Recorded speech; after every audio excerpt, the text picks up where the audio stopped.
Opa pessoal, tudo tranquilo com vocês? Ai ai, o ano de 2020, um ano bem caótico, né? A pandemia da Covid-19 mexeu totalmente com a infraestrutura global, afetando diversas áreas. E é claro, o mundo esportivo também foi muito afetado. Todos devem lembrar dos estádios de futebol completamente vazios durante as partidas. Tivemos as Olimpíadas de Tóquio, que eram para acontecer em 2020, indo para 2021, e o mundo do automobilismo que teve que criar calendários para essas competições de forma completamente no improviso. E é claro, o cenário de esporte eletrônico. Ainda existe uma vantagem por conta de partidas que podem ser realizadas de forma online, porém os jogadores têm que estar no mesmo país, e isso dificultou e muito diversas competições de acontecerem. No CS, o Major do Rio de Janeiro foi cancelado e só remarcado para o ano de 2022, e no Dota, que tivemos um ano sem o The International, tendo as competições de alto nível somente na Europa, além, é claro, do nosso LoLzinho. A princípio, todas as competições regionais foram movidas para um formato online, logo no primeiro split de 2020. E é claro, no CBLOL isso não seria diferente. No dia 19 de março de 2020, naquela que era a sexta semana do campeonato, a Riot soltava um comunicado oficial que, devido à pandemia, o campeonato seria paralisado, tendo previsão de volta somente semanas depois. Sua volta efetiva foi realizada somente no dia 10 de abril, na forma de campeonato online. Isso, é claro, impactou diretamente o campeonato. É só pegar a tabela da sexta semana antes da paralisação e o final da fase de pontos. Temos times que estavam bem no stage e não se deram muito bem no formato online, e vice-versa. PEN e KABUM foram as mais afetadas por isso. Esse primeiro split foi um split um tanto quanto diferente por causa disso. Sem falar do baixo nível daquela edição, onde jogadores do circuito desafiante eram vistos até como melhores do que os jogadores que estavam no CBLOL. E é claro, sem querer desmerecer o título da KABUM, eles conquistaram na garra, virando aquele campeonato. Porém, não dá para negar que foi um CBLOL um quanto diferente. Bem, o foco desse vídeo é no seu primeiro split, ou melhor, no campeonato internacional do primeiro split, o MSI, que reuniria todos os campeões regionais nessa grande competição, a primeira e a segunda mais importante do calendário da Riot, no quesito internacional. Porém, esse campeonato nunca chegou a acontecer. A pandemia da Covid-19 ainda estava bem no início, a situação era crítica e o medo era constante. A gente nem mesmo sabia quanto tempo a pandemia ainda iria durar. Logo de início, a Riot ainda queria realizar o MSI, atrasando a competição de maio para julho, no meio do segundo split, com a esperança da pandemia dar uma amenizada e ter um país que podia sediar o campeonato. Essa data seria um tanto estranha, pois como dito, ela aconteceria durante o segundo split, com os times campeões tendo que sair dos campeonatos regionais para ir jogar o MSI e após isso retornar aos campeonatos regionais. Porém, como sabemos, isso não foi o suficiente, e no dia 23 de abril, a Riot anunciava o cancelamento do MSI de 2020,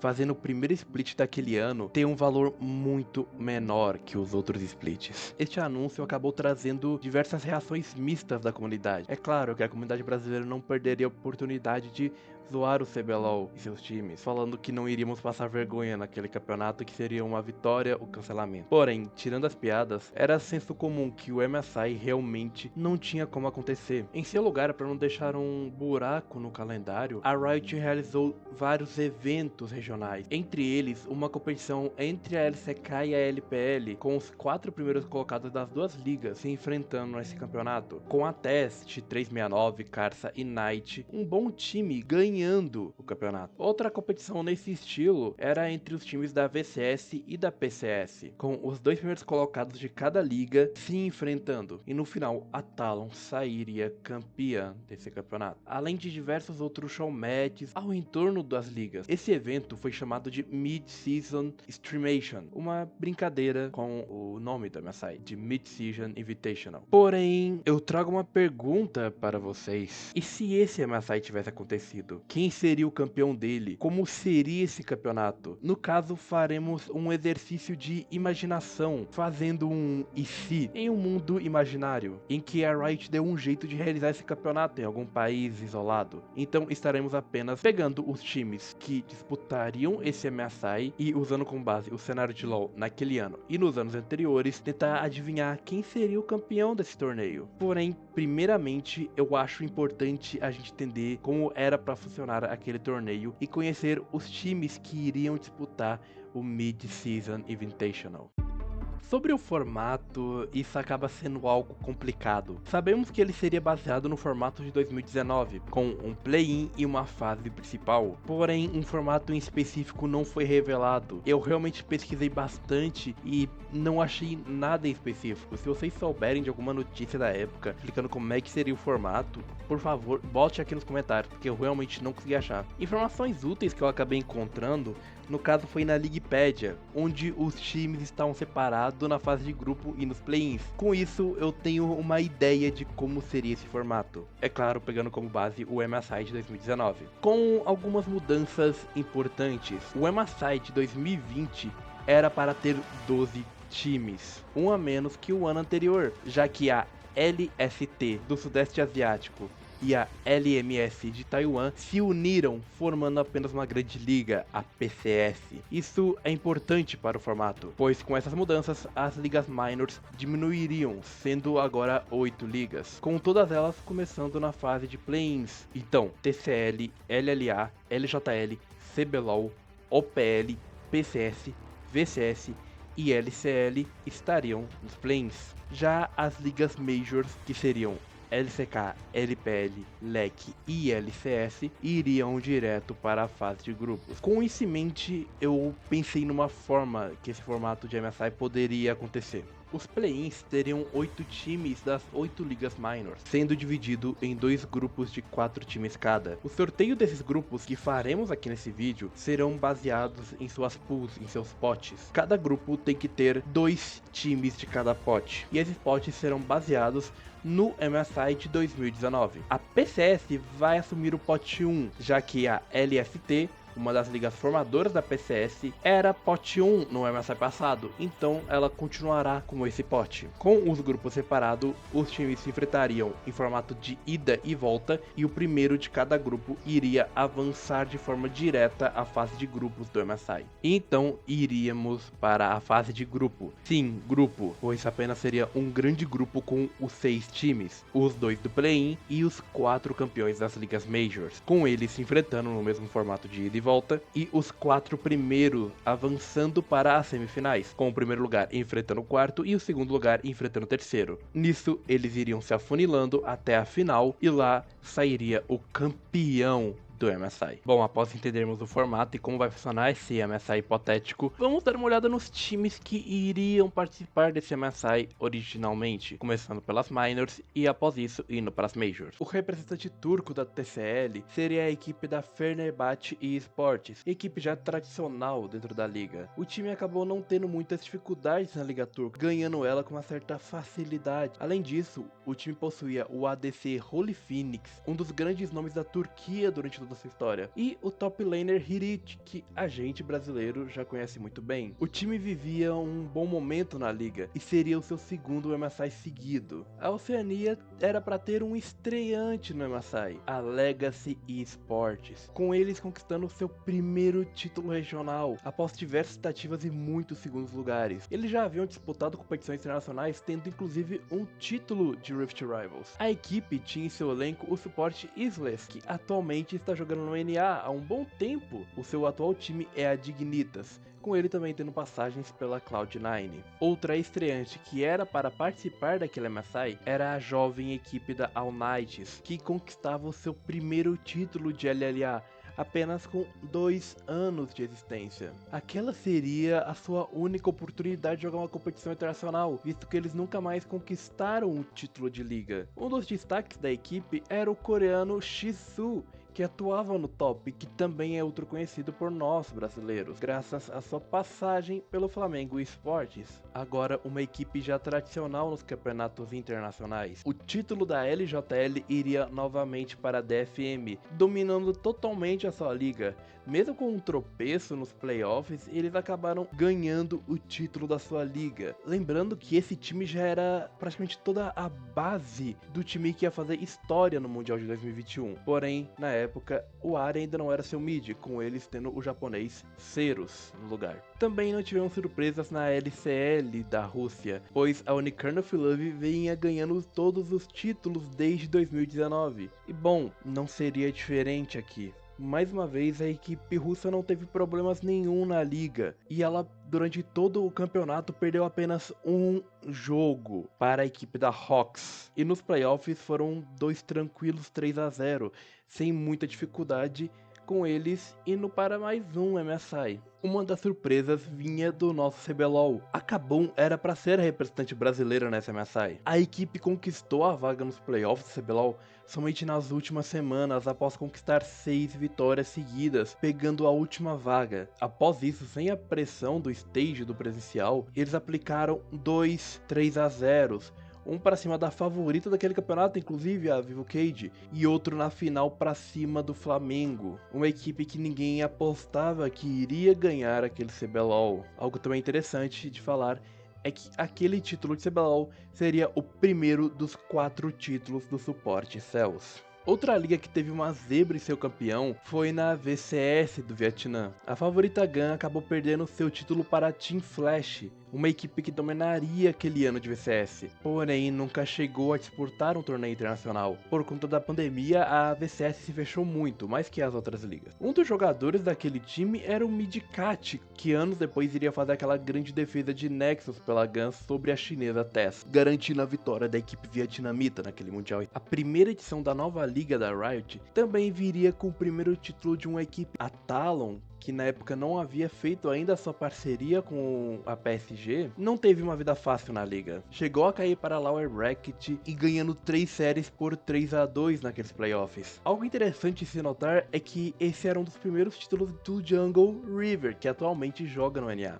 No NA e na LCS, havíamos uma campanha dominante e uma quebra de um jejum de 6 anos sem título. A Cloud9 durante todo o campeonato perdeu apenas 2 mapas, uma grande volta da equipe, tendo conquistado novamente um título após muitos anos. Um time que inclusive já contava com jogadores como Blaber e Sven, além do top Licorice. Na época, os atuais campeões do MSI iriam vir para defender o seu título. A G2 conquistou a LEC e iria novamente para o MSI. Lembrando que o ano anterior da G2 foi simplesmente sensacional. Então, é óbvio que eles manteriam a base do time. A única diferença era a troca de posições feitas por Caps e Perks, que inverteram. Caps foi para bot e o Perks foi para o mid. Ainda assim, um time muito forte. Em uma LCK em baixa, a T1 vinha com mais um título conquistado. O primeiro agora de sua nova identidade visual, pois era o primeiro split como T1.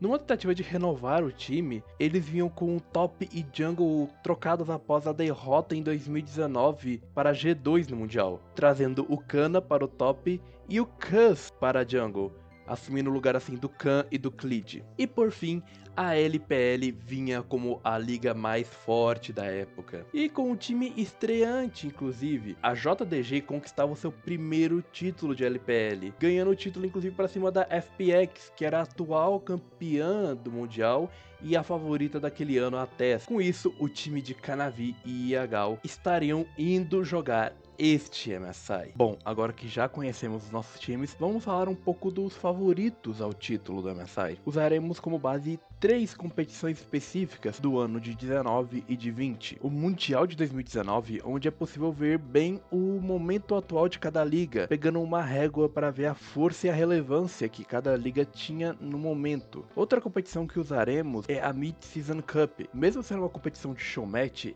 é interessante pois lá conseguiremos ver o nível da LPL e da LCK, no caso o nível da JDG e da T1. E por fim, é claro, o Mundial de 2020. Algo complicado destacado nessa última competição que dos 12 times presentes no MSI, apenas 5 foram para o Mundial daquele ano. Isso também dá pra mostrar como o primeiro split foi um split com um geral baixo, já que muitas equipes não conseguiram nem pegar vagas, ligas que tem mais de uma vaga, porém ainda usaremos ele como base dos times que estavam presentes lá. Bom, eu consigo colocar 2 favoritos a esse título. A G2, que era a atual campeã da MSI, a Europa era a segunda melhor região da época, e a G2 era um time bastante forte. No ano anterior, foi a segunda colocada no Mundial, perdendo a final apenas para a chinesa SPX. Além de que veríamos sua força ainda mais no final do ano, com eles conseguindo chegar às semifinais do Mundial, perdendo somente para a dominante Daewon Game da Coreia. E na minha visão, os europeus da G2 eram os principais favoritos ao título. Outra favorita ao título era a JDG da LPL. Mesmo não sendo um dos times mais fortes daquele ano, era um bom time, tendo nomes muito competentes. E seu desempenho internacional até que foi decente. Na Mid-Season Cup, acabou nas semifinais, onde caiu para a chinesa FPX, que era um dos melhores times da China na época. E do Mundial, acabou chegando nas quartas de finais, onde perdeu apenas para a surpresa Suning. Eles eram um bom time, de uma liga que era a principal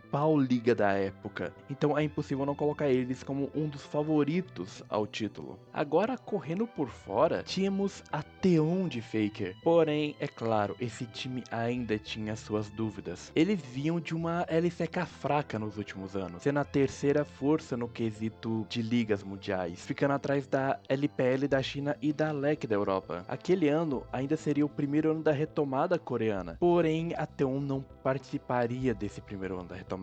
Mesmo o time sendo semifinalista do Mundial no ano anterior, eles foram bem abaixo nas competições desse ano. Na Mid-Season Cup, acabou sendo a última colocada de seu grupo, e ela acabou nem chegando a ir para o próprio Mundial, ficando apenas na 5ª posição do segundo split da LCK. E nas regionais, perderam a vaga para a Gen.G de BDD. Ainda assim, é um time que merece ser mencionado pela sua grandeza, porém que não era uma das favoritas ao título desse ano, correndo realmente por fora nessa conquista. Outras equipes que podemos mencionar é a taiwanesa Talon, com um time bem forte, jogando muito bem até mesmo o Mundial daquele ano, mesmo caindo na fase de grupos, além da norte-americana C9, a Cloud9, que vinha de uma LCS que foi finalista no MSI no ano anterior, porém a Cloud9 é muito mais fraca que aquela Team Liquid, mas ainda assim merece ser mencionada aqui nas equipes que correm por fora. E bom, por que não brincar um pouco agora no final desse vídeo? Vamos fazer uma simulação de como seria esse MSI. Eu usarei a seguinte forma para simular esse campeonato. Eu achei mais interessante eu fazer a simulação com base na minha opinião, para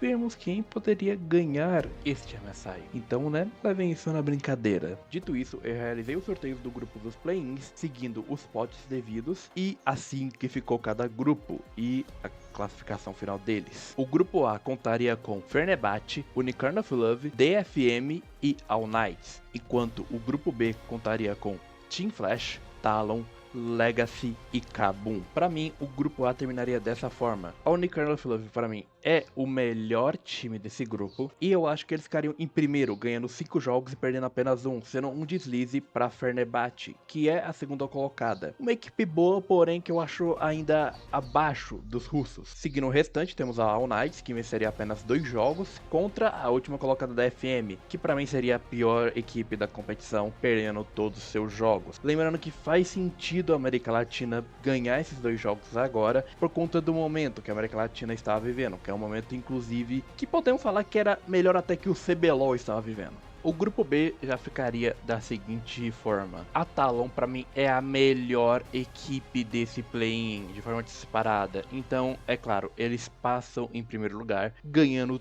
todos os seus jogos. Em segundo lugar, eu vou usar aqui e botar a Legacy, conseguindo ganhar 3 jogos, ficando 3/3. A Oceania também vinha de um momento decente até, com umas campanhas não tão ruins, e realmente eu acho que eles podem ter essas vitórias, principalmente contra a Kabum e a Team Flash do Vietnã. E agora, seguindo em último lugar, empatado, temos a Team Flash do Vietnã e a Kabum do Brasil. A Kabum é uma discussão se é um dos times mais fracos deste MSI, porém assim, eu não vejo essa Team Flash muito distante não, então para mim, ambos ganham 2 jogos e perdem 4 jogos. Então, na minha visão, as classificações finais seriam: Grupo A, Unicorn of Love, Fenerbahçe, All Knights e DFM. E no grupo B, Talon, Legacy, Kabum e Team Flash. Com isso, Talon e Unicorn of Love se encontrariam com JDG, T1, G2 e Cloud9 na fase de grupo. E bom, simulando ela em jogos de ida e volta, teríamos o seguinte resultado, na minha visão. JDG para mim terminaria em primeiro lugar nesse grupo, tendo 8 vitórias e 2 derrotas, porém a G2 ficaria logo atrás, tendo apenas uma vitória a menos, ficando 7/3. Agora, empatadas em terceiro e quarto, ficariam a T1 e a Talon com 5/5. Isso aí teria que ser feito um jogo de desempate, porque as posições interferem no confronto. E no jogo de desempate, para mim, a Talon é superior a T1 esse ano e a Talon ganha. E em último lugar fica os americanos da Cloud9, que para mim não faria muita graça nesse grupo, ainda mais pelos outros times que estão lá. E a Unicorn of Love, que ficaria empatada com a Cloud9. Eu não vejo eles realmente muito distantes assim não. A Unicorn of Love é um excelente time russo e a Cloud9 se mostrou um mediano time americano esse ano. Então, eu acho que faz sentido ambos ficarem no final da tabela 2/8. E agora, indo para os playoffs, teremos nas semifinais JDG versus T1, onde eu acho que a JDG é completa favorita. Eu acho que sim, seria um 3-0, no máximo um 3-1 para a JDG. E do outro lado da chave, G2 versus Talon, que também a G2 é a favorita e na minha opinião ganharia da Talon, mas a Talon ainda conseguiria tirar um jogo ou dois. Mas, resultado final, JDG 3-0 contra a T1 e a G2 3-1 contra a Talon. E na final então seria JDG versus G2. Os dois realmente favoritos se enfrentando nessa final. E como eu falei mais cedo, para mim a G2 era a favorita. E então, nessa final, acredito que a G2 ganharia por um 3-1, talvez um 3-2, mas meu chute é um 3-1 para a equipe europeia. Bom pessoal, chegamos ao final de mais um vídeo bem mais diferente do que, né, vocês estão acostumados a ver aqui no meu canal.